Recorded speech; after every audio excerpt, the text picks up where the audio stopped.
Hello friends, welcome to our channel. तो दोस्तों, यहाँ पर हम महाभारत बैच की हिंदी पढ़ रहे थे, जिसमें कि आज का जो हमारा टॉपिक है वो है समास। समास से संबंधित कुछ महत्वपूर्ण प्रश्नोत्तर यहाँ पर दिए गए हैं, इन सभी को आइए हल कर लेते हैं।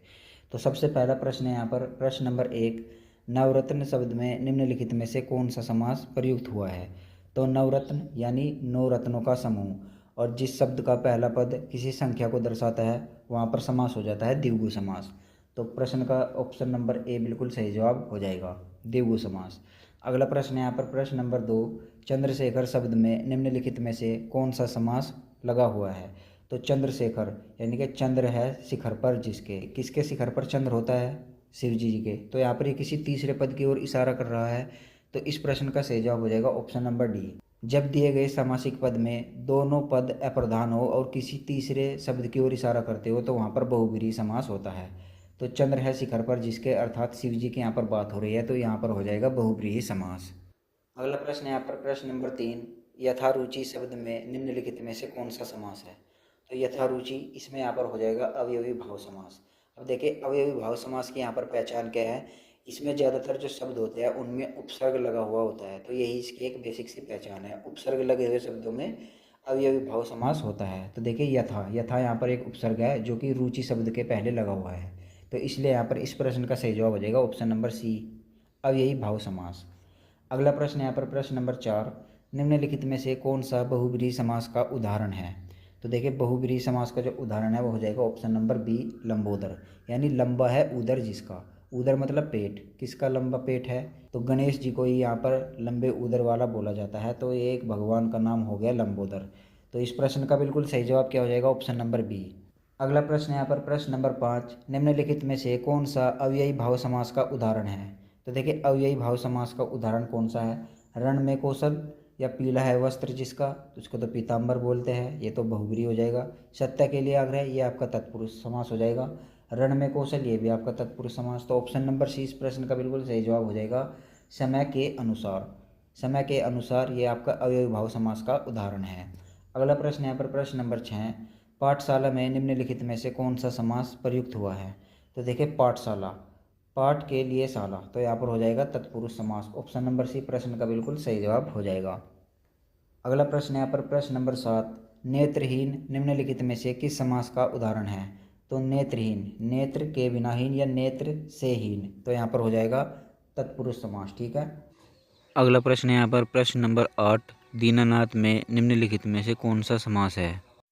तो देखिए, जब हम दीनानाथ का समास विग्रह करेंगे तो यहाँ पर हो जाएगा दीनों का नाथ, और यहाँ पर कौन से कारक विभक्ति का प्रयोग हुआ है, का विभक्ति का, और ये किस में होता है, संबंध कारक तत्पुरुष में होता है। ठीक है, तो इस प्रश्न का तो जवाब होना चाहिए था संबंध कारक तत्पुरुष समास, लेकिन ऑप्शन में यहाँ पर तत्पुरुष समास नहीं है, इसलिए इस प्रश्न का जो सही जवाब हो जाएगा वो हो जाएगा क्रमधारय समास, क्योंकि बहुत सी पुस्तकों में इसका जो सही जवाब दिया गया है वो क्रमधारय समास दिया गया है।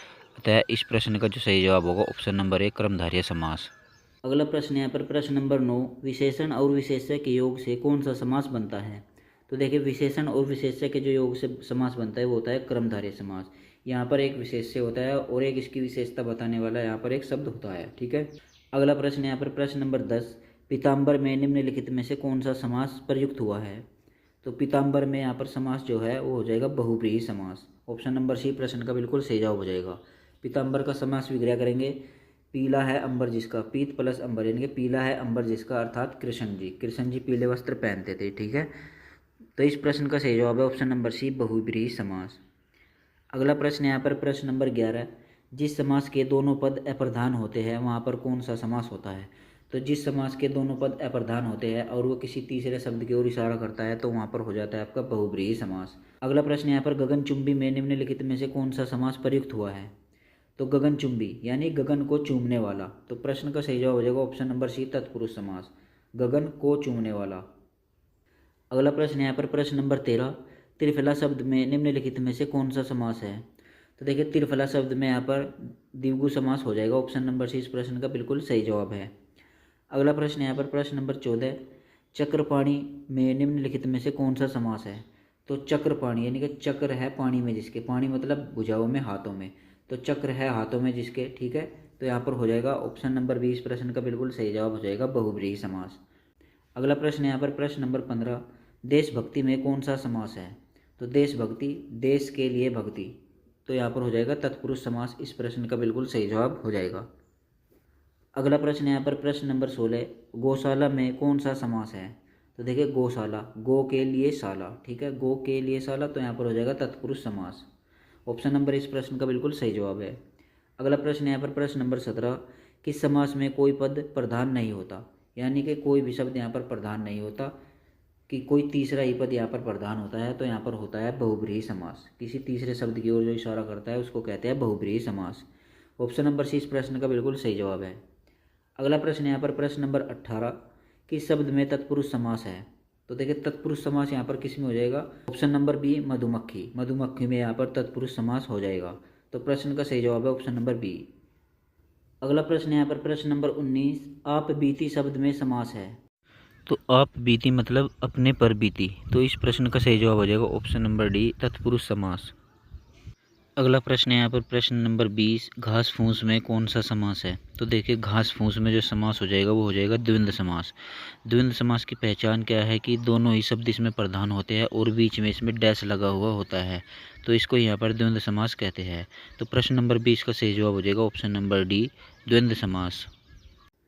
अगला प्रश्न यहाँ पर प्रश्न नंबर 21, परमेश्वर में कौन सा समास है? तो परम है जो ईश्वर, तो इस प्रश्न का सही जवाब हो जाएगा ऑप्शन नंबर सी कर्मधारय समास। अगला प्रश्न यहाँ पर प्रश्न नंबर 22, दशानन में कौन सा समास है? दस है आनंद जिसके, अर्थात ये रावण की बात कर रहा है, तो ऑप्शन नंबर बी इस प्रश्न का बिल्कुल सही जवाब हो जाएगा बहुब्रीहि समास। अगला प्रश्न यहाँ पर प्रश्न नंबर 23, जिस समास में दोनों पद प्रधान होते हैं तथा जिसमें समुच्चय बोधक अव्यय का लोप कर दिया जाता है उसे क्या कहते हैं? तो उसको यहाँ पर द्वंद्व समास कहते हैं, ठीक है, दोनों ही पद प्रधान होते हैं और बीच में समुच्चय बोधक अव्यय का लोप कर दिया जाता है, यानी एक डैश दे दिया जाता है जिसमें। अगला प्रश्न यहाँ पर प्रश्न नंबर 24, प्रत्यंग किस समास का उदाहरण है? तो देखिए प्रत्यंग, इसमें यहाँ पर प्रति उपसर्ग जुड़ा है और मूल शब्द क्या हो जाएगा? अंग, तो यहाँ पर प्रत्यंग इसको कहते हैं। तो जिस शब्द में यहाँ पर उपसर्ग जुड़ जाता है उनको क्या बोलते हैं? अवयवी भाव समास। तो प्रश्न का सही जवाब है ऑप्शन नंबर ए। अगला प्रश्न यहाँ पर प्रश्न नंबर 25, सद्भावना शब्द में कौन सा समास है? तो सद्भावना में यहाँ पर देखिए इसमें फिर उपसर्ग जुड़ गया है, तो यहाँ पर हो जाएगा ऑप्शन नंबर ए इस प्रश्न का बिल्कुल सही जवाब अवयवी भाव समास। अगला प्रश्न यहाँ पर प्रश्न नंबर 26, रसोई घर में कौन सा समास है? रसोई घर यानी रसोई के लिए घर, तो ऑप्शन नंबर बी इस प्रश्न का बिल्कुल सही जवाब हो जाएगा तत्पुरुष समास। रसोई घर में तत्पुरुष समास होता है। अगला प्रश्न यहाँ पर प्रश्न नंबर 27, सज्जन शब्द में समास है? तो देखिए सज्जन शब्द यानी सच्चा है जो जन, यहाँ पर विशेषता बताई जा रही है, तो प्रश्न का सही जवाब क्या हो जाएगा? ऑप्शन नंबर ए इस प्रश्न का बिल्कुल सही जवाब हो जाएगा कर्मधारय समास। सज्जन शब्द में कर्मधारय समास है। अगला प्रश्न यहाँ पर प्रश्न नंबर 28, निम्नलिखित प्रश्न में 4 विकल्पों में से दिए गए शब्द के सही समास विग्रह वाला विकल्प चुनिए। तो यहाँ पर हमको समास विग्रह करना है किसका? सप्त सिंधु का। तो इस प्रश्न का सही जवाब हो जाएगा ऑप्शन नंबर सी 7 सिंधुओं का समूह। सप्त सिंधु का जो समास विग्रह होगा वो 7 सिंधुओं का समूह हो जाएगा। अगला प्रश्न यहाँ पर प्रश्न नंबर 29, निम्नलिखित प्रश्न में 4 विकल्पों में से दिए गए शब्द के सही समास वाला विकल्प पहचानिए। दशानन, 10 है आनंद जिसके, तो दशानन का क्या हो जाएगा? 10 है आनंद जिसके, ऑप्शन नंबर ए इस प्रश्न का बिल्कुल सही जवाब हो जाएगा। अगला प्रश्न यहाँ पर प्रश्न नंबर 30, निम्नलिखित प्रश्न में 4 विकल्पों में से दिए गए शब्द के सही समास वाला विकल्प पहचानिए। तो देखिए दिया गया है यहाँ पर चक्रधर, चक्र धारण किया है जिसने, ठीक है, तो इस प्रश्न का सही जवाब क्या हो जाएगा? ऑप्शन नंबर सी चक्र धारण किया है जिसने उसको चक्रधर कहते हैं, ठीक है। अगला प्रश्न यहाँ पर प्रश्न नंबर 31, भीष्म पितामह ने आजीवन शादी न करने का प्रण लिया था, रेखांकित शब्द में समास होगा, यानी आजीवन में यहाँ पर समास पूछा गया है। तो देखिए आजीवन, इसमें यहाँ पर आ उपसर्ग जुड़ा हुआ है और आ उपसर्ग जिसमें जुड़ा हुआ है, यानी जिन शब्दों में उपसर्ग जुड़ा हुआ होता है उनमें ज़्यादातर कौन सा समास होता है? अव्ययी भाव समास होता है। तो प्रश्न का सही जवाब क्या हो जाएगा? Option number A.